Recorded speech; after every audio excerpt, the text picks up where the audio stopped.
Chapter 12. A Suitor from the North. As the first year of Queen Jadwiga's reign advanced, and 1385 was underway, more insistent was her demand. When will William start? Arrive. She knew that under the terms of her accession, she could marry only with the Poles' consent. But when they exacted that promise, they knew, as all knew, the sacred character of her false marriage with William. By holy agreement, the true marriage was to follow after he came of age. He was of age. He was now 15. Was he coming? Even as she asked the question, she knew that a network of powerful forces was holding him, keeping them apart. The road between Vienna and Krakow was no open road. The Poles, the Pope, the Emperor, the Order, her mother. How many watched and sought to control it? Then suddenly she was all alarm. Her own problem, which was Poland's too, reached a crisis. Promoters of Duke Zamowitz's candidacy for the crown had not ceased working, though their efforts seemed to be swallowed up in controversy. Now there was open talk, unbelievable though it seemed, of the dreaded Jadwiga, ruler of pagan Lithuania. Of Jadwiga, scourge of Poland, that very hairy barbarian whom the poet Suitor had pictured as she and William had listened shiveringly. With consternation, she saw the eyes of the nation turning with hope to the northeast. Polish nobles were carrying on incredible negotiations with Jadwiga, whose capital, Vilnius, was a little farther northeast of Krakow than Buda was south of it. And these were the promises that made men turn to him. Not only would he, if he became king of Poland, unite the vast Lithuanian territories with hers, restore her lost lands, release Polish prisoners of both sexes, and with her defend the united countries against the aggressions of the Order of Teutonic Knights. There was a pledge that meant life, but he would, as he came, embrace Christianity and bring his whole people with him into the Catholic fold. Here was an amazing offer, none like it was to be found in the annals of Europe. For Lithuania, too, it meant tremendous things. A bulwark against Germanism, the Christian religion, admission into the family of Western Europe. Poland seethed with excitement. Had that hour of which all Christendom dreamed arrived? And Jadwiga, to whom, since earliest years of understanding, the conversion of the Lithuanians had been pictured as the glorious goal of the Church, felt religious deeps within herself swept by an intense emotion.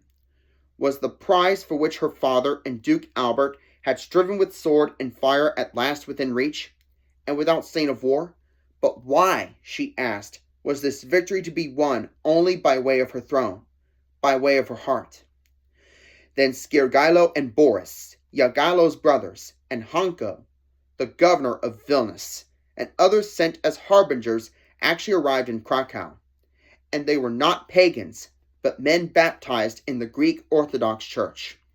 Moreover, Boris, who had lived long in Germany, had been baptized a Western Christian. All brought gifts for the queen, and also for Polish nobles. They must be received with honor, and Jadwiga must preside over the assembly.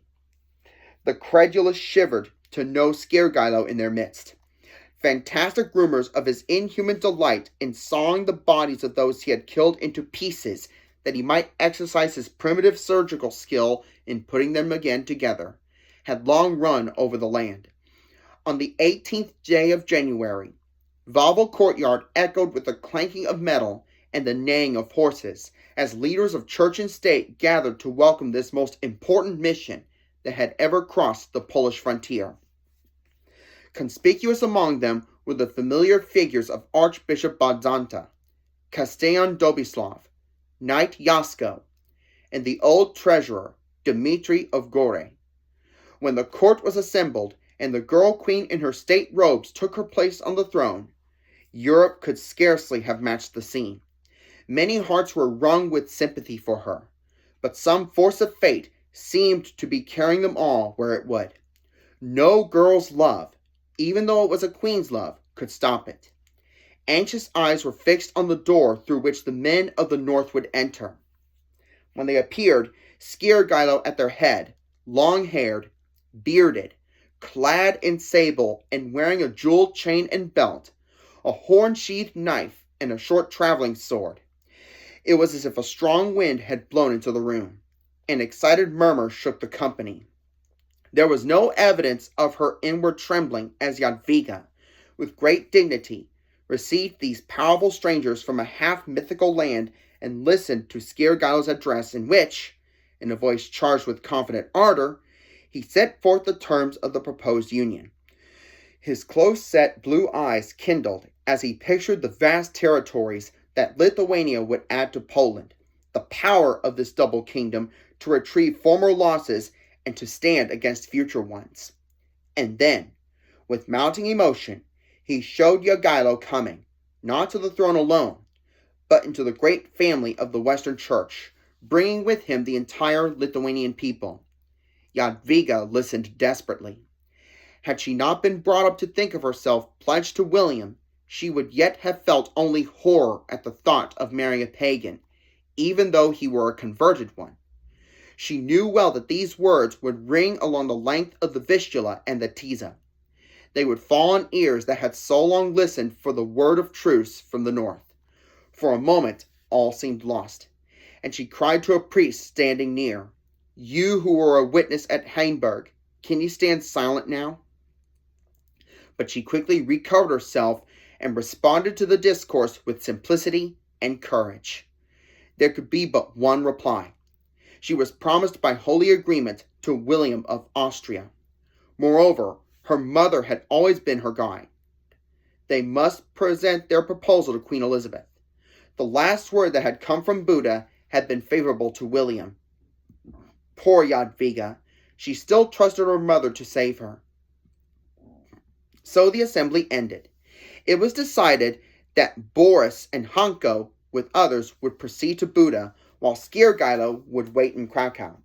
In Hungary, they would repeat their offer before the Queen Regent and marry. The women of her court nearest her, yearning over their queen, tried to hide tormenting fears. They knew too much to be able to look with hope toward Hungary.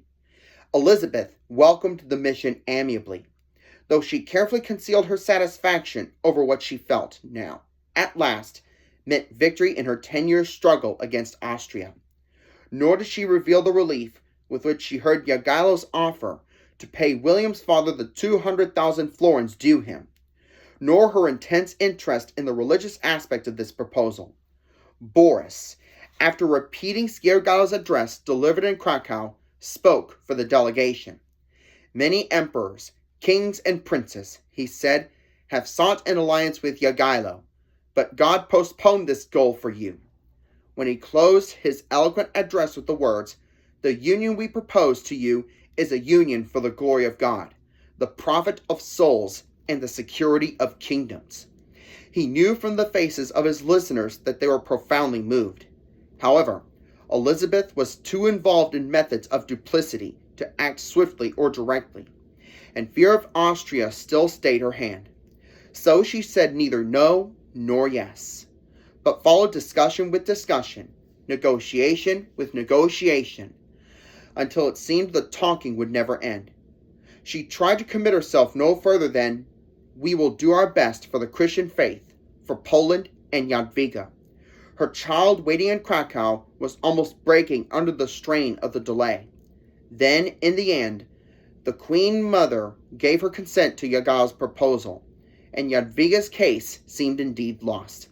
She added, however, the stipulation that the final decision must rest with the Poles and their queen. That gave her still a chance, perhaps, to save Jadwiga from the suffering which, with a tightening of the heartstrings, she saw looming before her beloved child. The envoys, now confident of victory, hurried back to Krakow, accompanied by 2 Hungarians, who were to go farther to talk directly with Jadwiga.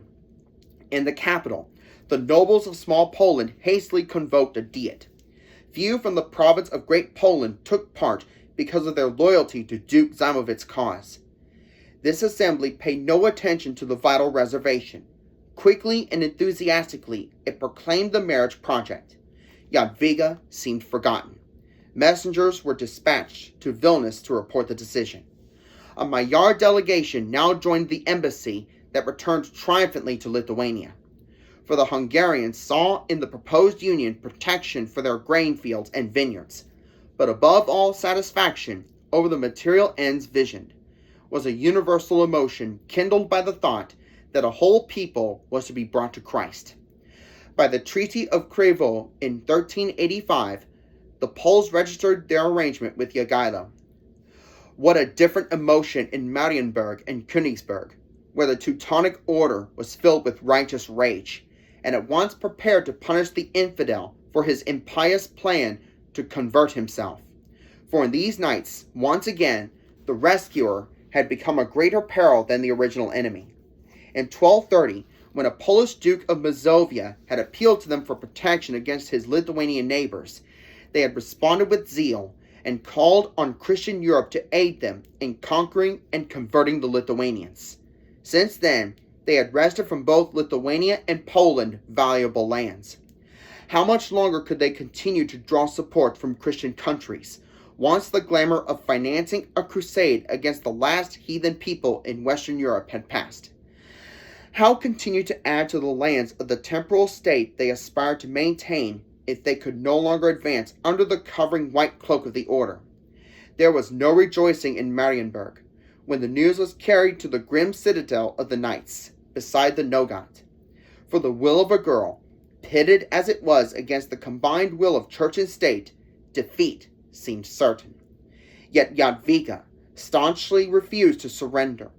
When would William arrive? The Council of the Crown had yet no conception of her strength, of the tenacity of that resistance. They were to learn much. They reminded her in vain that Poland had once before allied itself with Lithuania against their common foe when her uncle Casimir had married the daughter of Jadwiga's grandfather, Gedimin.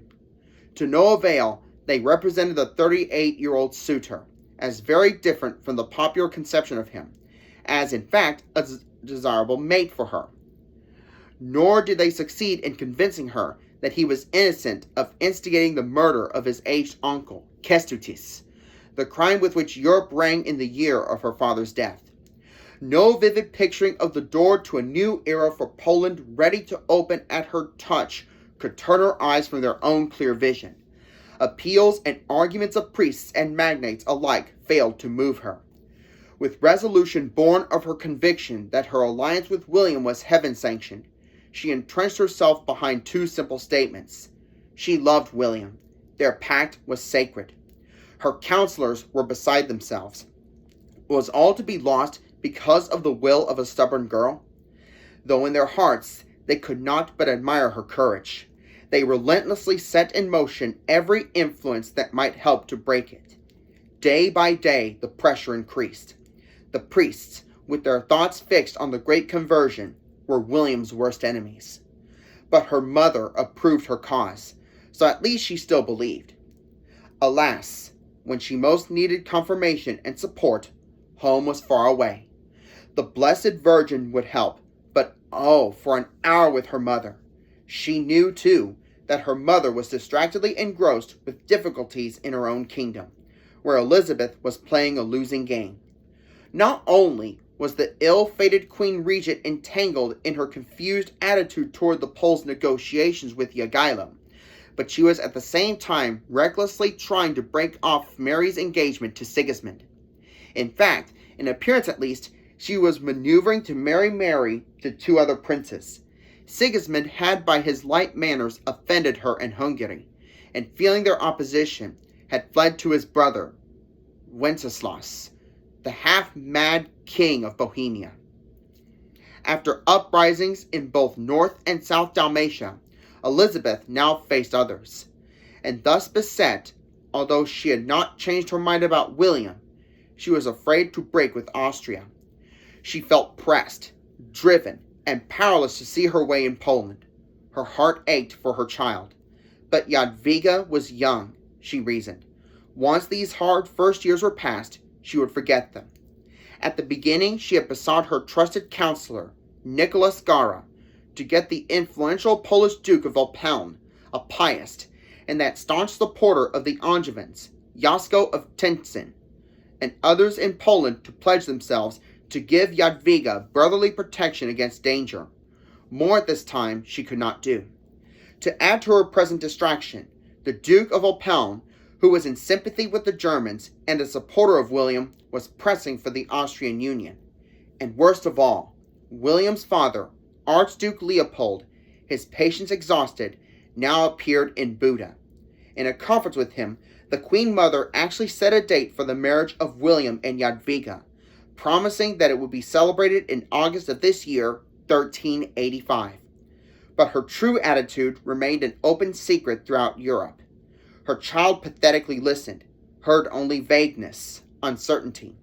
It was this fact, more than anything else, that helped, as months passed, to wear down Jadwiga's brave resistance. How much longer could she hold out?